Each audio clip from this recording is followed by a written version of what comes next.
നമുക്കിന്നൊരു ക്യാരറ്റ് ഹൽവ ഉണ്ടാക്കിയാലോ? അപ്പോൾ വായോ. എവിടെയാണ് ടെറസ് കൃഷിയിൽ എൻ്റെ ക്യാരറ്റ് നിൽക്കുന്നേ? ഇവിടെ കാണുന്നില്ലല്ലോ. നട്ടതാണല്ലോ. കിട്ടി മക്കളെ കിട്ടി. ഒരാഴ്ച മാത്രം പ്രായമുള്ള എൻ്റെ ക്യാരറ്റ് കുട്ടന്മാരെ തൽക്കാലം ഫ്രിഡ്ജിൽ തപ്പാം. ഫ്രിഡ്ജിലെവിടെയാ? ദാതല്ല ഇത്.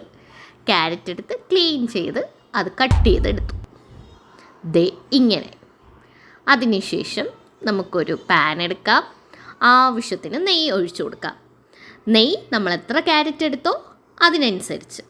അളവ് മാറണ്ട. ഒരുപാട് നെയ്യും ആവശ്യമില്ല.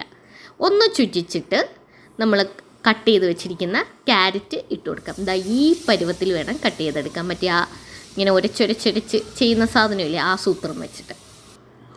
അപ്പോഴത്തേക്കും shoe shoe shoe shoe shoe sound കേൾക്കും.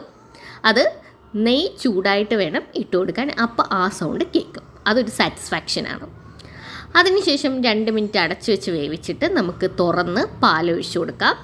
ക്യാരറ്റ് വേവേണ്ട പാൽ വേണം ഒഴിച്ചു കൊടുക്കാൻ.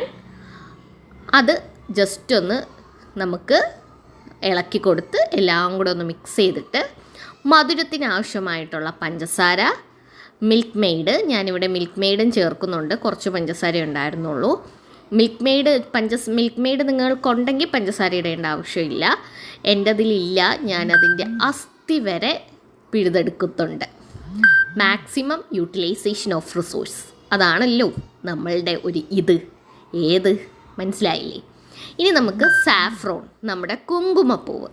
നമുക്ക് കുങ്കുമപ്പൂവ് ചൂട് പാലിൽ അല്ലെങ്കിൽ വെള്ളത്തിൽ ജസ്റ്റ് ഒന്ന് ഇട്ടിട്ട് ലാസ്റ്റ് ഒരു ഡെക്കറേഷൻ, അതാണല്ലോ മെയിൻ. ലാസ്റ്റ് നമുക്കൊരു ഡെക്കറേഷൻ എന്നുള്ള രീതിയിൽ ഇട്ട് കൊടുക്കാനായിട്ട് ഒരു സൈഡിലേക്ക് മാറ്റി വയ്ക്കാം.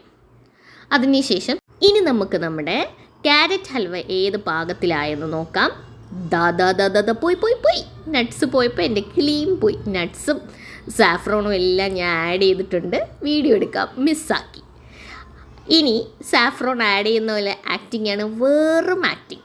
ഇനി നമുക്കെല്ലാം കൂടെ നട്ട്സും സാഫ്രോണും ഒക്കെ മിക്സ് ചെയ്തിട്ട് ജസ്റ്റ് സാഫ്രോൺ ആഡ് ചെയ്തപ്പോൾ കുറച്ച് പാലിൻ്റെ അംശം ഉണ്ടല്ലോ, അതും കൂടെ ഒന്ന് വറ്റിയതിന് ശേഷം നമുക്ക് ടേസ്റ്റ് ചെയ്യാം. കുറച്ച് തണുത്തതിന് ശേഷം ടേസ്റ്റ് ചെയ്താൽ നല്ല ടേസ്റ്റ് ആയിരിക്കും കേട്ടോ. അപ്പോൾ ടിഷ്, എങ്ങനെയുണ്ട്? ഡ്രസ്സൊക്കെ മാറ്റി നമുക്ക് ടേസ്റ്റ് ചെയ്ത് നോക്കാം. നല്ല സൂപ്പർ ടേസ്റ്റ് ആയിരുന്നു. ഞാൻ ഉണ്ടാക്കിയോണ്ട് പറയുന്നതല്ല, വളരെ സിമ്പിളാണ്. ആകെ പണി അത് ഉരച്ചെടുക്കാൻ മാത്രമാണ്. അപ്പം